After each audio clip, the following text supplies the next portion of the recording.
America పతనానికి నాంది, India రైజింగ్కి ఒక ఇండికేషన్ అని చెప్పుకోవచ్చు. ఎంజీరావు గారు, మీరు చెప్తూ ఉన్నట్టుగా జోహన్నస్బర్గ్ వేదికగా జరిగిన ఈ G20 సమ్మిట్లో భారత్కి ఆ ఇంపార్టెన్స్ దక్కింది. మోదీ ఒక ప్రపంచ లీడర్గా గుర్తింపు లభించింది. అదే సమయంలో ట్రంప్ కానీ జిన్పింగ్ కానీ ఈ సమావేశానికి రాకపోవడం వల్ల ఎక్కువగా ప్రభావం ఉంటుంది కూడా. సో ఈ G20 సమ్మిట్కి మోదీ హాజరవ్వడం వల్ల భారత్కి కలిగే ప్రయోజనాలు ఎస్ అండి. ఇప్పుడు G20 సమావేశంలో మోడీ దౌత్యం అనేది భారతదేశాన్ని ఎక్కడో తీసుకెళ్లి పెట్టిందండి. ఎంత అంటే ఇటు రష్యా అధ్యక్షుడు పుతిన్ అక్కడ లేరు, చైనా అధ్యక్షుడు జీ జిన్పింగ్ లేరు, అమెరికా అధ్యక్షుడు డొనాల్డ్ ట్రంప్ లేరు. అంటే ఇండియా కంటే ఒక స్టెప్ అత్యధికంగా ఉన్న అతిపెద్ద లీడర్స్ అక్కడ లేరు. దీన్ని ఇండియా ఆల్రెడీ పెద్ద లీడర్ అనేది దాన్ని చాలా చాకచక్యంగా ఒక బిగ్ డిప్లొమసీ ద్వారా India president, Indian prime minister ఎవరో నరేంద్ర మోడీ గారు చాలా చక్కగా భారతదేశాన్ని ఒక లెవెల్కి తీసుకెళ్లి వదిలేశారు ప్రపంచంలో. అంటే మోడీ గారు ఎప్పుడూ అంటూ ఉంటారు ఇండియా అనేది విశ్వగురువు అని. ఇక్కడ నేనైతే మోడీ భారత్ విశ్వగురువుగా ప్రకటించేసుకుందనమాట.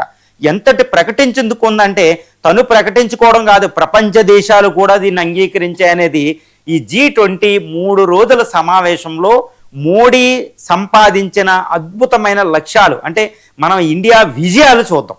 ఇదంటే ఫస్ట్ది ఈ G20 సమావేశంలో 20 దేశాలు, ఇంకో 20 దేశాలు 40-50 దేశాలు అటెండ్ అయినాయండి. United States of America, UNO, ఐక్యరాజ్య సమితి సెక్రటరీ జనరల్ రావచ్చు జరిగింది, గుటెరస్, అదేవిధంగా IMF, IBRD, ఇంకా ప్రపంచ సంస్థలు వచ్చినాయి, క్లైమేటిక్ ఆర్గనైజేషన్స్ వచ్చినాయి. ఎందుకంటే గుర్తుపెట్టుకోవాలి, ప్రపంచంలో దేశాలే కాదు అంతర్జాతీయ సంస్థలు కూడా ఉంటాయి. ఆ సంస్థలో కొన్ని గ్రూపులు ఇటు ఏషియన్ నుంచి, ఇటు ఆఫ్రికన్ యూనియన్ నుంచి, యూరోపియన్ యూనియన్ నుంచి అతి పెద్ద పెద్ద దౌత్యవేత్తలు అక్కడికి రావడం జరిగింది, వాళ్ళ అధ్యక్షురాలు. ఇలాంటి సమావేశంలో మోడీకి చాలా చాలా పెద్ద ప్రాధాన్యం దక్కింది, గుర్తుపెట్టుకోవాలి. అది నెంబర్ 1. 2, దక్షిణ ఆఫ్రికా, బ్రెజిల్, ఇండియా అని ఒక గ్రూప్ ఉంటుందండి, ఇప్సా అని. ఈ సమావేశం జరిగింది దీని సైడ్ లైన్లో. ఇక్కడ దక్షిణ ఆఫ్రికా, బ్రెజిల్, ఇండియా సెక్యూరిటీని డిఫెన్స్ ఫ్యాక్ట్ కుదుర్చుకోబోతున్నాయి. నెక్స్ట్ నేషనల్ సెక్యూరిటీ అడ్వైజర్స్ కలవబోతున్నారు. అదొక అద్భుతమైన విజయం. ఇక రెండోది ఏంటంటే చాలా ప్రాముఖ్యత అండి, అసలు ఇండియాని ఎంతో అభివృద్ధి చెందించడానికి ఉపయోగపడేది. అదేంటంటే కెనడా, ఆస్ట్రేలియా, ఇండియా కలిపి ఒక డీల్ కుదుర్చుకున్నాయి. అదేంటంటే Australia, India, Canada innovative alliance అనేది ఒకటి జరిగిందండి. అంటే కెనడా, ఆస్ట్రేలియాలో చాలా సంపన్న దేశాలు, ఎన్నో మినరల్ రీసోర్సెస్ ఉంటాయి. ఇండియా కంటే చాలా పెద్ద geographical area, critical minerals, oil ఇలాంటి సంపద వాళ్ళ దగ్గర ఉంటుంది. వాళ్ళ దగ్గర టెక్నాలజీ ఉంది, ఇండియా దగ్గర హ్యూమన్ రీసోర్సెస్ ఉన్నాయి, అభివృద్ధి ఉంది. కాబట్టి ఇండియా మార్కెట్ కోసం అమెరికాను కాదని కెనడా, అమెరికాను కాదని యూరోపియన్ యూనియన్ కాదని ఆస్ట్రేలియా ఇండియా ప్రైమ్ మినిస్టర్తో ఒక ఒడంబడిక చేసుకున్నారు. దీంతో ఇండియాకి టెక్నాలజీ వస్తుంది, క్రిటికల్ మినరల్స్ వస్తున్నాయి, ఖనిజ వనరులు వస్తాయి, రా మెటీరియల్స్ వస్తాయి, మార్కెట్ లభ్యమవుతుంది, ట్రేడ్. ఒక అద్భుతమైన దౌత్యానికి ఇది నిదర్శనం.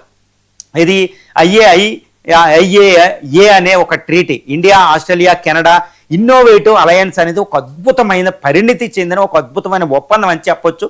భారతదేశం యొక్క గొప్పతనాన్ని ఈరోజు కెనడా గ్రహించింది. అమెరికాను పక్కన పెట్టి గుర్తుపెట్టుకోవాలి, అమెరికా పక్కనే ఉంటుంది, అదే వైట్ రేస్ కంట్రీ కూడా. ఆస్ట్రేలియా కూడా ఇండియా యొక్క ఇండియాని రికగ్నైజ్ చేసింది, ఇట్స్ ఎ పవర్ అని. అందుకే మోడీ విశ్వగురు పాత్రలో అక్కడ సరిపోయింది ఈ 2 సమావేశాలు. అదేవిధంగా ఇండియన్ ప్రైమ్ మినిస్టర్ మోడీ ఇటు ఇటాలియన్నో, బ్రిటన్నో ఇలా ఎంతో మంది దేశాలతో ద్వైపాక్షిక సమావేశాలు నిర్వహించారు. తర్వాత మోడీ ఇదే G20 వేదికగా తన యొక్క భారతదేశ విశ్వగురు పాత్రను చెప్పారు. ఏ విధంగా? యునైటెడ్ నేషన్ సెక్యూరిటీ కౌన్సిల్, ఐక్యరాజ్య సమితి భద్రతా మండలిలో రిఫార్మ్స్ రావాలి, ఇందులో ఇండియాకి శాశ్వత సభ్యత్వం ఇవ్వాలి, ఇది ఎంత మాత్రం ఉపేక్షించడానికి లేదు అని ప్రపంచానికి వార్నింగ్ ఇచ్చారు. గుర్తుపెట్టుకోవాలి, ఐక్యరాజ్య సమితిలో ఐక్యరాజ్య సమితి భద్రతా మండలిలో ఇండియాకి వీటో పవర్తో కూడిన శాశ్వత సభ్యత్వం ఉండాలి. ఇది ఎంత మాత్రం ఒక ఆప్షన్ కాదు, ఇది తప్పనిసరి అనివార్యమైన రిఫార్మ్ చేయండి అని పెద్ద వార్నింగ్ ఇవ్వడం జరిగిందండి ఆ వేదికగా. 2, ఇంటర్నేషనల్ టెర్రరిజం, ఉగ్రవాదం మీద తీవ్రమైన ప్రతిపాదన చేయడం జరిగింది. All its forms and manifestation, ఉగ్రవాదం ఏ రూపంలో ఉన్నా ఎక్కడున్నా దాన్ని ఖండించాల్సిందే అని ప్రకటన రెండోది. తర్వాత ఉగ్రవాదానికి డ్రగ్ ట్రాఫికింగ్ మధ్య ఉన్న ఇల్లీగల్ రిలేషన్షిప్ని తెంపడానికి ప్రపంచం సహకరించుకోవాలని రెండో ప్రతిపాదన. తర్వాత చాలా పెద్ద ప్రతిపాదన, అమెరికాను కాదని చేసిన ప్రతిపాదన ఏంటంటే గొప్ప ప్రతిపాదన ఇండియా నుంచి, ఒక క్లైమేట్ చేంజ్ అండి. ప్రపంచంలో భూ ఉష్ణోగ్రతలు పెరగడం, భూతాపం పెరగడం, తర్వాత వాతావరణ మార్పుకు సంబంధించి భారతదేశం యొక్క మెసేజ్ ఆయన ఇవ్వడం జరిగింది. ప్రపంచం అంతా అది కోరుకుంటుంది. మిగిలిన G20 దేశాలన్నీ, సమావేశానికి అటెండ్ అయిన దేశాలన్నీ కూడా ఈ ఉగ్రవాదం మీద, క్లైమేట్ చేంజ్ మీద ఇండియాని ముక్త కంఠంతో ఒప్పుకున్నాయి. గుర్తుపెట్టుకోవాలంటే విశ్వగురు ఇండియా యొక్క పాత్ర చాలా కీలకమైందని చెప్పుకోవాలి. తర్వాత ఇండియన్ ప్రైమ్ మినిస్టర్ మోడీ యొక్క ఏదైతే మాట్లాడారో అవి సంయుక్త స్టేట్మెంట్లో ప్రతిబింబించినాయి. అంటే ఇండియా విశ్వగురు పాత్రకు ఒక అద్భుతమైన డిప్లొమసీ. నేను చెప్తాను కదండి, ప్రైమ్ మినిస్టర్ మోడీ ఎక్కడైనా ఏ సమావేశానికి అటెండ్ అవుతే చాలా ప్రతి నిమిషాన్ని చాలా క్యాలిక్యులేటెడ్గా దౌత్యం ఉంటుందండి. నిజంగా 3 రోజులు ఆయన స్పెండ్ చేశారంటే ఎంతటి ప్రతిపాదనలు జరిగినాయో మనం ఊహించుకోవచ్చు. అందరూ ఎలా చూస్తారు, కానీ ఇది విశ్వగురు స్టేటస్కి ఇండియాకి లభించిన ఒక అద్భుతమైన గౌరవం అని చెప్పొచ్చు. అమెరికాకి చెక్మేట్స్ పెట్టడం, ఇటు చైనాకి చెక్మేట్ పెట్టడం, ఇండియా ఆత్మనిర్భర్ భారత్ మనం ఫుల్ఫిల్ చేసుకోవడం.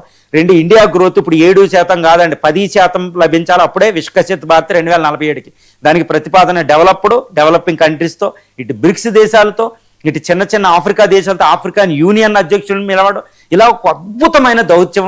భారతదేశం విశ్వగురు అని మనం ప్రకటించుకోవడం కాదు, ప్రపంచ దేశాలు అంగీకరించడమే ఈ G20 సంయుక్త జాయింట్ కమ్యూనిక్లో ఇండియా ప్రతిపాదనలకి ప్రధానమైన ప్రాధాన్యత ఇవ్వడం అనేదే ఇది విశ్వగురువుగా భారతదేశాన్ని ప్రపంచ దేశాలు గుర్తించాయని చెప్పుకోవచ్చు.